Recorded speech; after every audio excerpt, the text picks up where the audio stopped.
Never underestimate the power of women. Secretly, men always think they can do things like this better. But are they absolutely certain? Are they quite positive? And what about the more classical female attributes? That celebrated leg, for instance. Female calf, it's practically pure muscle. All the same, they do seem to have mastered the difficult art of walking.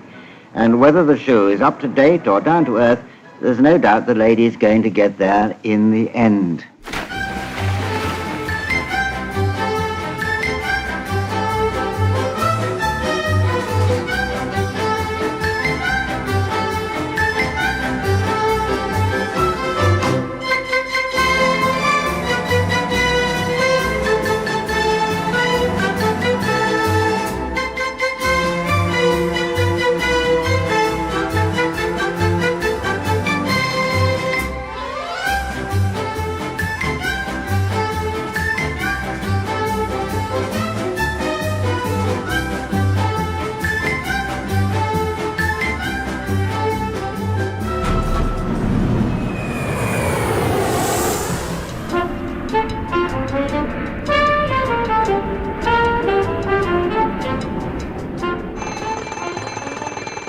Time to get up.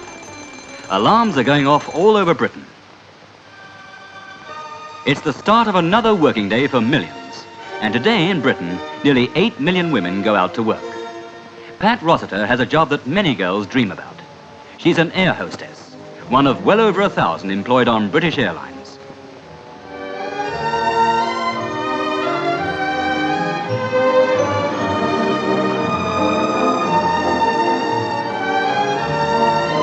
But like many other girls, she starts her working day with a bus ride. She's got used now to the half-curious, half-envious glances of women doing more routine jobs. After all, there's some excuse for thinking that an air hostess has a glamorous life, a life of travel, excitement, and perhaps romance. Pat Rossiter came to England from Auckland, New Zealand. She became an air hostess 3 years ago. She had 6 weeks intensive training to start with and has been hard at work ever since. She earned just over £10 a week at first, and of course her uniform was provided.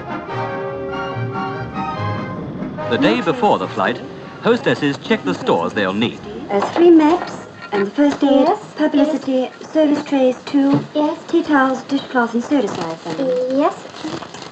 Soap, soap powder, aerosol, fresh air, cotton wool, serviettes, paper cups. Oh, paper cups from the chemist. Oh, thank you. Barley sugar, baby food, biscuits, bovril, sauce, tomato sauce, salad cream, pickled onions, salt and pepper, and soup assorted. And 6 bags. Check 6 bags.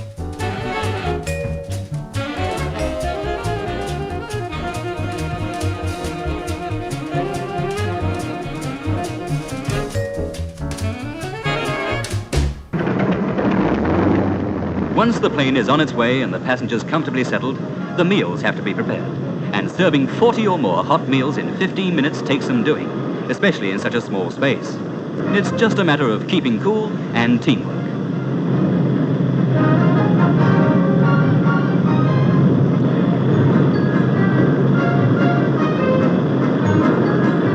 Serving drinks up and down the narrow gangway is no joke, especially when you clash with the restless type.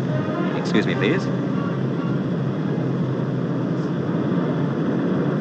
The washing up is done mainly by the catering staff at the airport, but on a busy flight, it's just another job for the hostess.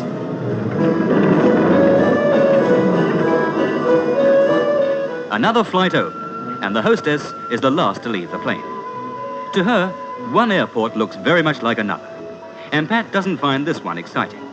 No sign of those romantic sheiks that some girls dream about. But away from the airport, time off in Benghazi can be fun.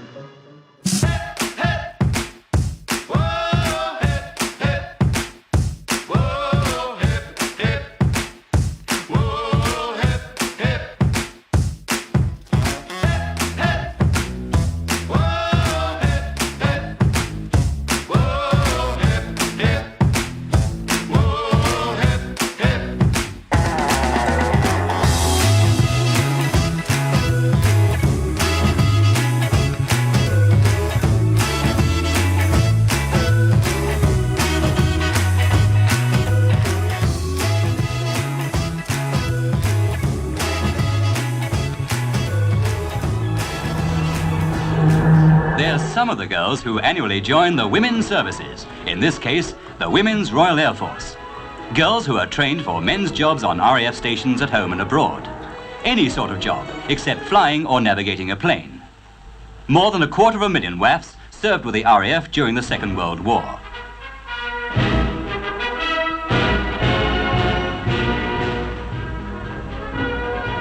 Today, with the Duchess of Gloucester as their Air Chief Commandant, they're a force of over 6,000 doing 80 specialised jobs. They'll report for initial training near Grantham, Lincolnshire. They take an oath of allegiance to the Queen and are sworn into the RAF. Being ladies, they are given 3 weeks to change their minds and go home if they want to. But after that, they have only 2 honourable ways of leaving the service, by buying themselves out or by getting married. Every year, incidentally, some 800 WAFs get married.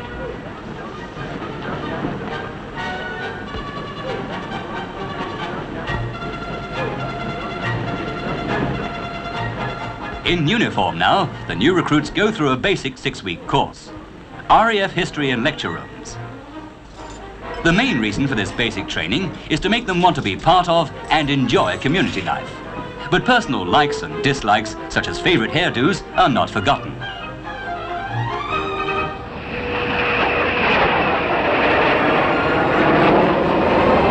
To every 18 RAFs in the service, there is 1 RAF officer.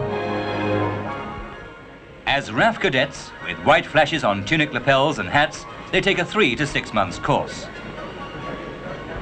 Apart from specialised training, much of the course is concerned with human relations and living conditions, for a RAF officer is expected to add the homely touch to service life. For ceremonial evenings, flowers can be important. In contrast, the course also includes mountain expeditions with the RAF, where the going can be rough and nights are spent under canvas on the hillside.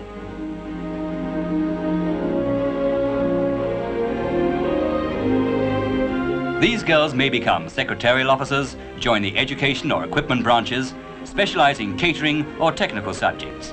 But first, they'll be officers of the RAF, holding the Queen's Commission and responsible for the airwomen on their station. Yes, this is certainly a girl's life, and it all goes to show that in the world of today, there are few jobs in which women can't compete with the men.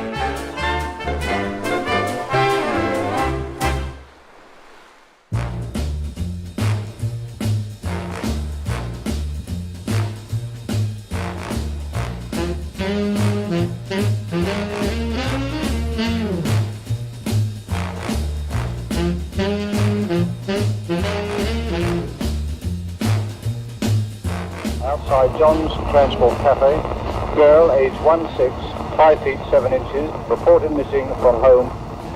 MP, over. 4, message received, Alpha 4 out. Relatively few policewomen are members of the CID. There are only about 60 in the whole London area, and small groups in other forces. They train with the men, doing a 10-week course in every aspect of crime detection at a detective training school. Here, trainees are having an observation test. Later, they might be questioned as well on the appearance of the inspector training them. Once she's trained, a policewoman in the CID can take on any detective job which is reckoned within her ability. But no woman has yet headed a murder hunt. It's routine for a woman to investigate the burglary of a private house. Whatever job she's doing, and whatever rank she holds, a policewoman gets only 90% of the equivalent pay of a policeman. Reason given is that she works a 7.5-hour day against his 8. But this, say the women police, is true only of patrol work. A woman detective, for instance, may often work long hours on a case. Dusting for fingerprints is routine on a case like this.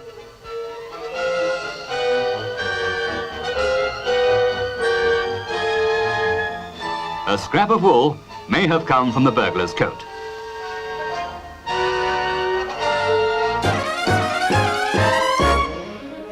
Off-duty, policewomen and policemen spend time together on occasions such as this.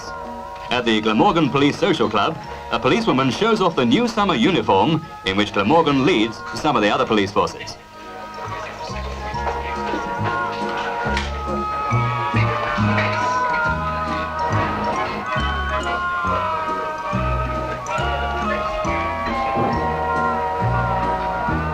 The girl a policeman dances with one night may be working with him the next.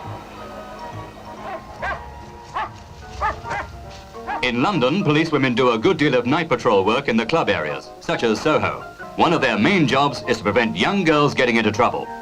If there's a suspicion that teenagers are roaming around without their parents' knowledge, or frequenting places where Purple Hearts or Reapers can be brought, a policewoman calls for a police van. The girls and their escorts are rounded up from a cafe and are taken off to the police station. Then the police get in touch with their parents and ask them to come and take them home.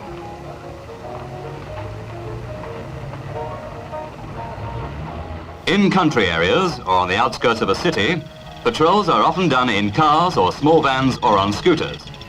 Policewomen keep a special lookout for small children who may be wandering or lost.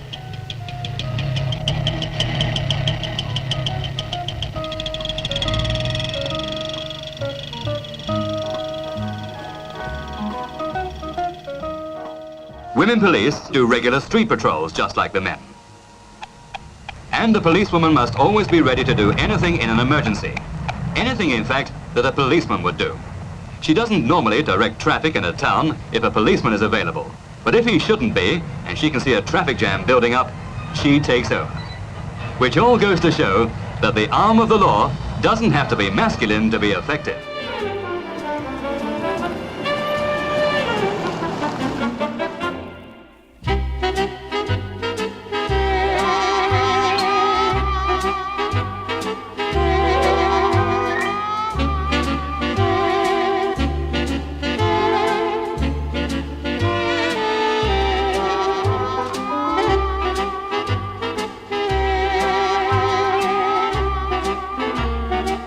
Venus never had it so good. If the ancient sculptor who created her could have seen what goes on today, he'd have cast her in solid gold. Beauty contests are big business in Britain. The female figure is the draw in an industry estimated today to be worth about £5 million a year.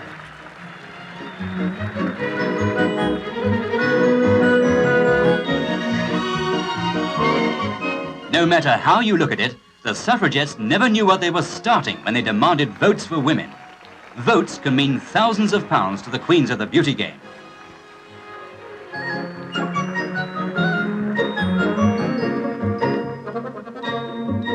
For Britain's seaside resorts, beauty is more than skin deep. It brings the crowds, or helps to. It's part of the holiday, but not for the girls. For them, it's an earnest game, where the stakes are real, where vital statistics can change into bank accounts, trips around the world, modeling contracts and jet flights. Where, with a bit of luck and the right curves, a girl can get in the 2,000 to 3,000 a year class without the attentions of tax inspectors. Winnings aren't earnings, even if many a taxman would get a kick out of checking the figures.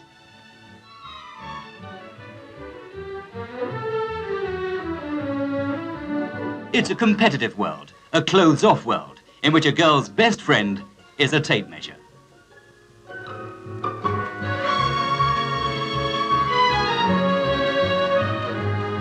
Out of all this might come the chance of a model's job, showing off the latest fashions. But for now, clothes are out. All that counts is real girl.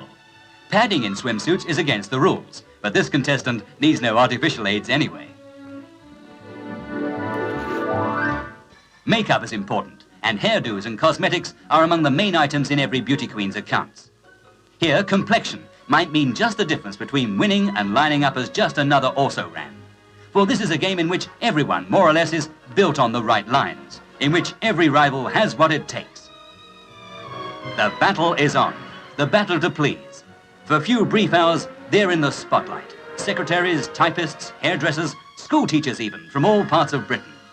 Here, nature reaps its own rewards. It's all a matter of simple arithmetic. And Maureen Gay has come from Bristol with some figures that add up nicely. 37, 24, 36. The curves count, but so does personality and deportment. Whatever you call it, it doesn't need spelling out for the amateur judges in the audience. But the judges whose votes count have different ideas about what makes a beauty queen. Women judges go more for the sweet and quiet girls. Men give more marks for sex appeal. And now it's Patricia Bush from Chingford, 36, 24, 36. But this is Patricia as her neighbours know her. And that walk of hers took the eye of a model's agent, so she can now expect offers of work in the fashion world. In the beauty queen game, many a miss is a Mrs. She's already an illustrator of children's books, so with husband and baby as well, Patricia looks like being kept busy. The beauty game's a world away. But now we're back in the world of wiggles and gleaming smiles. Some will have come a long way just to lose. Some travel 1,000 miles a month from one contest to another, from heats to finals, and sometimes to a new career. Now who's won this time? It's number 14, Margaret Boardman. Another queen enthroned for another year.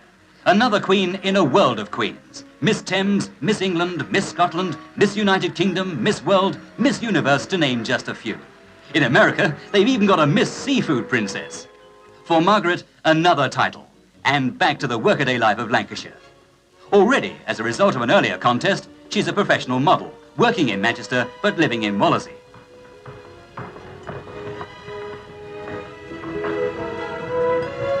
At first, her modelling job was part-time, now full-time. A job that looks easy but takes a lot of doing, that requires stamina and discipline as well as glamour, training as well as the right figure.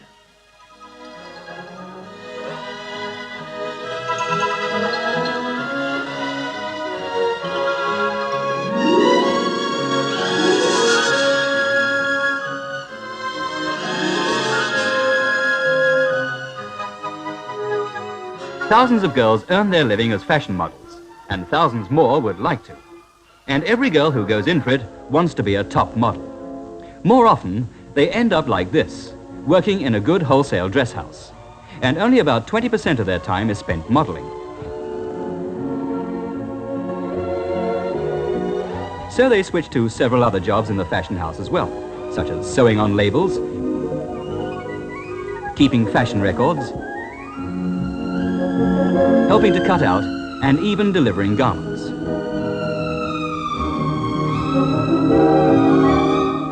But a few reach the world of the top fashion designers, and then they model all the time. Like Jennifer Yates, who works in London's Savile Row for Hardy Amis. Hurry up, Jennifer, you're going to be late. Here's the boss. Models don't just sit around and look beautiful. Top photographic model Mala Scarafia fits in movement lessons with a leading Swedish theatrical teacher. They help her, she says, both in her modeling work and as an actress, when she becomes Marla Landy. Every freelance model's life is governed by the telephone. More often than not, it's her agent letting her know about an unexpected appointment. It may be a modeling session at the studio of a famous fashion photographer. Whether you're a mannequin wearing garments at a fashion show or a model being photographed in them, you've got to be a quick change expert. Marla has got it down to seconds.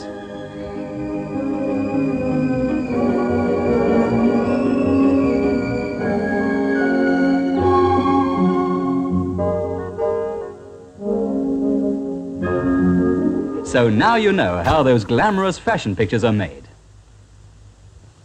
Jan's in a hurry too. Her next appointment's in less than half an hour, so lunch is a sandwich and a taxi. And whether she's modeling, a diaphanous nylon ball gown in a warm and cozy studio, or posing outdoors in a swimsuit with an east wind blowing, a model must always look as though she's enjoying it.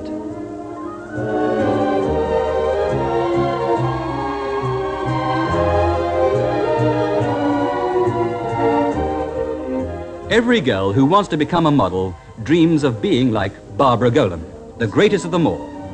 Barbara Golan, like this girl, started by going to see this model agent in Chelsea. This girl is being told that even if she doesn't make a photographic model, training should turn her into a mannequin. So off she'll go to school. The head of this one is a well-known mannequin herself. Here, the model-to-be will learn grooming and how to present and sell clothes.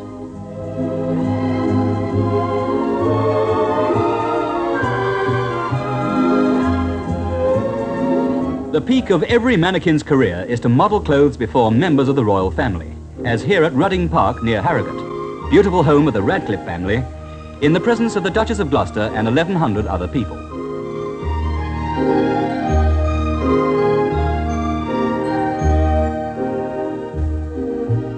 Top mannequins earn, on the average, 40 to 50 guineas a week in the season, and there are about 200 top girls today.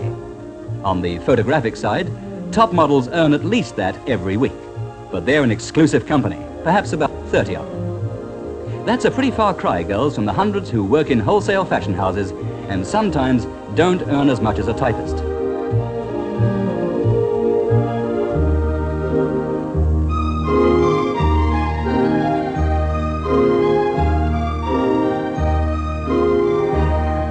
But if a model can look like this in a wedding dress, do you wonder that so many of them make such very good marriages?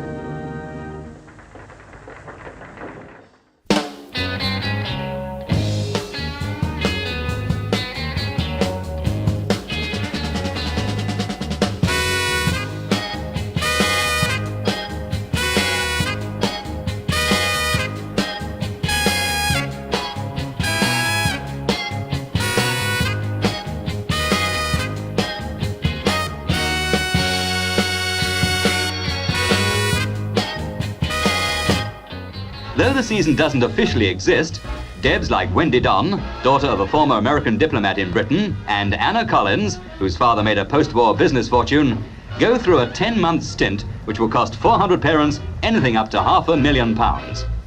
Only a handful nowadays have titles, like Lady Mary Gay Curzon, daughter of Earl and Countess Howe and granddaughter of the famous racing motorist.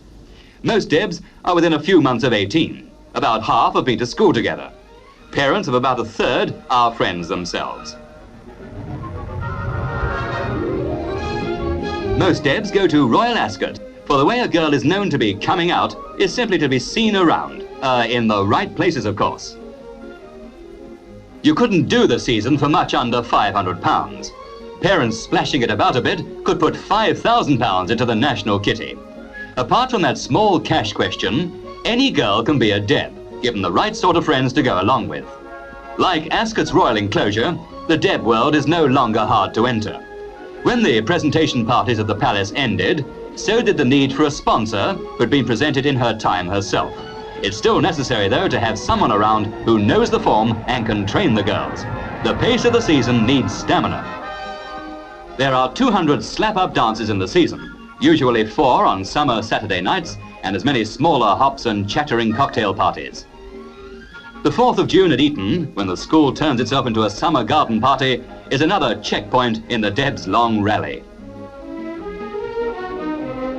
Like racing at Ascot, the cricket here is only wallpaper.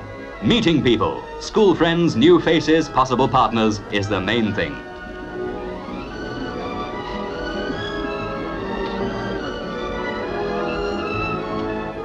And strawberries and cream and gossip. Without friends to start off with, you couldn't Deb at all. Not all Debs have relations at Eton, but their friends probably have. In this way, acquaintances snowball, invitations start to roll in, and dances become possible. The web will go on spreading all through the season. The early planning started at those innumerable February tea parties, when the girls, urged on by zestful mums, got out their diaries and started filling in dates for dances, parties and weekends, and started to swap lists, both of eligible young men and of the bad lads dangerous in taxis. Most Deb men are between 19 and 25, usually ex-public school and working in business or the city. There are fewer blimpish young officers around nowadays, and boyfriends' backgrounds are at last gradually widening to admit eccentric youths who write, paint, photograph, or even pop sing. But the good hostess always tries for 25% more men than girls to minimize the wallflowers, those unhappy Debs for whom the season has foundered.